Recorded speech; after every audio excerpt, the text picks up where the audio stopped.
bonsoir à tous. J'espère qu'on a toujours votre attention parce que vous enchaînez un peu les projets depuis tantôt.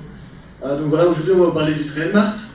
Le Trade-Mart qui se trouve sur le plateau du Heysel, c'est un immense bâtiment de 200 000 m² situé en face de l'Atomium. C'est un immense building. Et donc on a créé un projet multifonctionnel destiné à ce bâtiment et donc on va vous expliquer ça. Alors, le défi, on a eu Serge Fautré qui est le patron d'AG Real Estate, qui s'occupe du Trade-Mart, et qui nous a dit « Lâchez-vous et amenez des idées innovantes ». Et donc c'est ce qu'on a fait. Et on s'est posé du coup la question suivante de que faire avec les 80 000 m² qui sont libres actuellement et qui sont là pour une option de diversification. Et donc on a trouvé au final cette proposition de diversification qu'on va vous expliquer aujourd'hui, avec déjà des parties prenantes clés qui ont été validées et qui ont montré l'intérêt de ça. Merci François. Je ne sais pas si vous connaissez le bâtiment en fait. Vous connaissez tous l'Atomium, mais le bâtiment est assez bas. C'est un des plus gros bâtiments de Bruxelles, vous imaginez 20 hectares. 20 hectares de shopping en fait. C'est un grossiste en textile, mais c'est vraiment pile à côté de nous.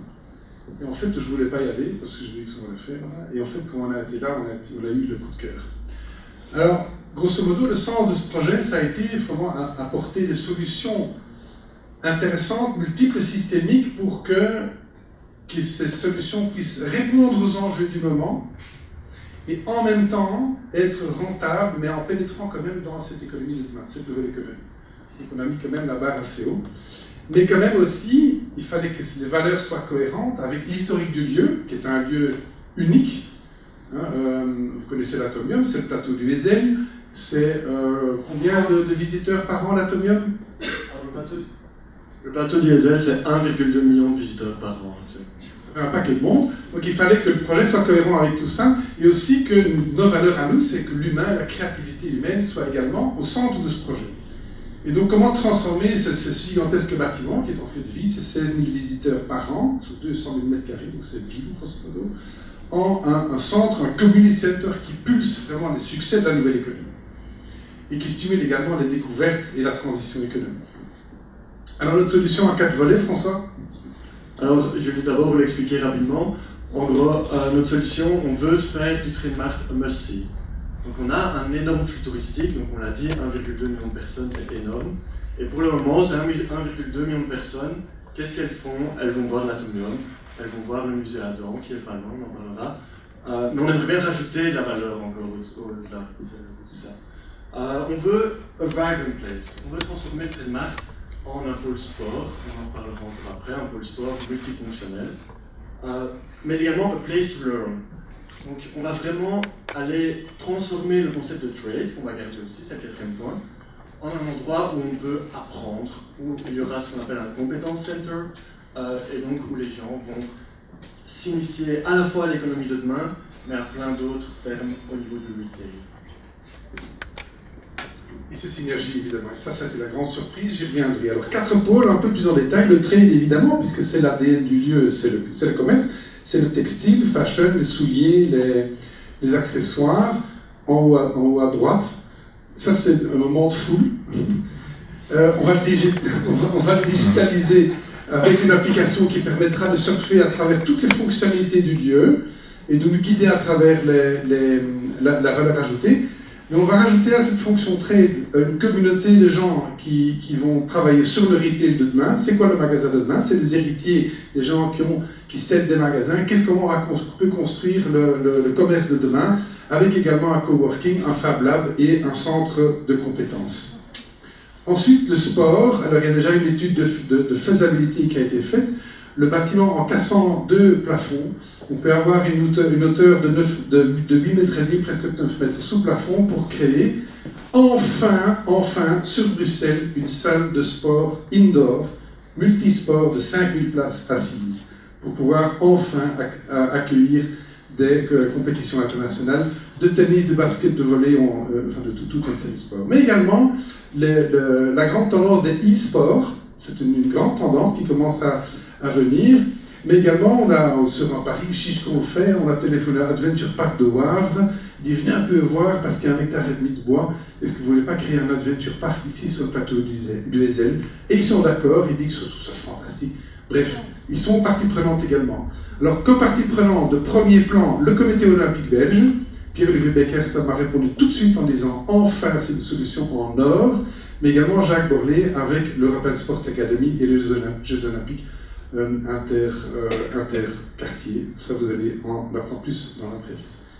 Alors, le pôle culture, voilà, avec le musée Adam, je vous invite à aller visiter sur 5000 m². C'est le musée du design. On veut l'augmenter à 10 000 m² pour avoir des expositions temporaires, des collections privées, des trucs un peu surréalistes belges, un peu curieux, hein, pour pouvoir avoir plus de monde dans ce musée. Mais également, cette idée de créer une promenade entre l'Atomium et l'entrée du musée Adam de personnages taille réelle de BD belges pour pouvoir faire, pour que les gens fassent des selfies, hein, et puis qu'on les guide en fait et qu'on les guide vers l'entrée du musée. Ça n'existe pas et quelque part c'est vraiment téléphoné, c'est attendu sur ce site. Tous vos personnages préférés, il y en a une dizaine, on n'a pas mis tout le monde, vous connaissez évidemment Tintin, Milou et les autres.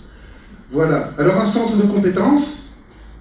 Alors ça c'est le gros truc parce que ça on s'est vraiment dit, attends, il y a suite à notre alliance avec Agoria, qui comme vous savez, enfin sorti un des résultats, c'est qu'il va falloir dans les 12 prochaines années former 4,6 millions de personnes entre 3 mois et 18 mois pour entrer dans cette nouvelle économie, pour changer de métier.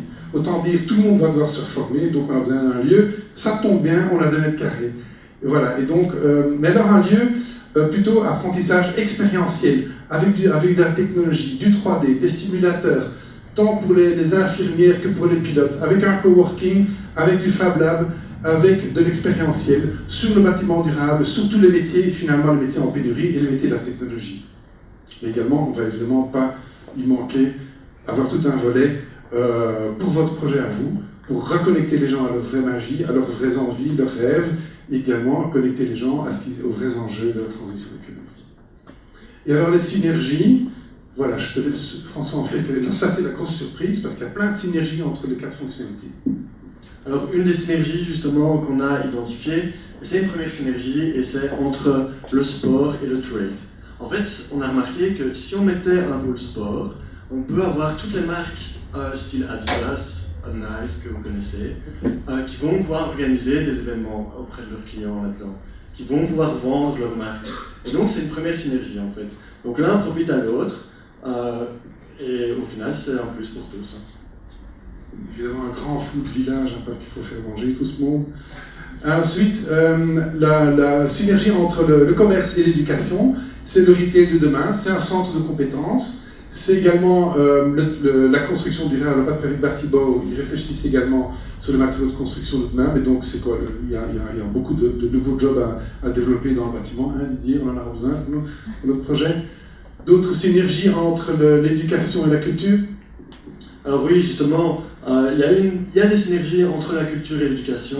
En fait, on compte créer par exemple un Fab Lab, un incubateur au sein du Trailmart, mais également tout ce qui est interculturel. Donc on veut avoir ce qu'on appelle un country display.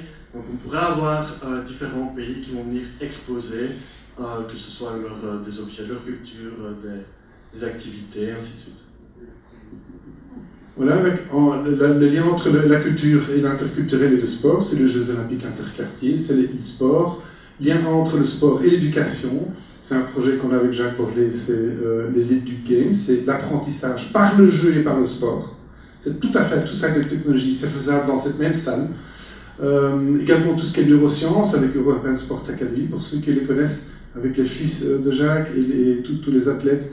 Mais aussi tous les soft skills qu'il va falloir développer en expérientiel, le mindfulness, le bien-être, etc. Parce que sans le bien-être, on ne fera rien dans l'avenir. Et voilà, donc notre grand rêve finalement, François, et pour nous tous, et donc on vous invite également à rejoindre l'aventure si vous avez des idées, des projets, et donc TAC, c'est de créer le plus grand centre de formation expérientielle des métiers d'aujourd'hui et de demain d'Europe. On en est capable, sur 10 000 m², on peut faire ça. Et ainsi que, évidemment, Et ainsi que, justement, donc on veut attirer des visites du monde entier, on veut créer une nouvelle offre en matière de tourisme sur ce site. Et donc on veut amener du monde entier, ça je l'ai dit, mais également avoir l'ensemble de la valeur des synergies qui va émerger, tout ça. Et ainsi, on va encadrer cela dans ce qu'on appelle la New Economy. Donc en faire un lieu de référence qui va pulser la nouvelle économie et qui donnera un avenir à tout le monde. Au niveau des chiffres, très rapidement. Au niveau des chiffres, on ne va pas aller justement trop en détail là-dessus. On a estimé une première estimation de 4 millions de chiffre d'affaires sur les 60 000 m². On va garder ça pour une présentation plus tard. Voilà. Oui, très rapidement, la next step, on espère passer rapidement à la gestion de projet proprement dite et l'étude de faisabilité et chiffrer la partie digitalisation du trademark. Les 3 projets systémiques et pourra petit à petit sur 24 mois trouver des exploitants qui prennent en location les différents pôles et les exploiter. Voilà, d'ici on pense que c'est un projet sur 24 mois. Voilà l'équipe et vous également, donc Anto après la présentation, si vous avez des idées, des propositions, construisez-en ce projet ensemble. Bravo.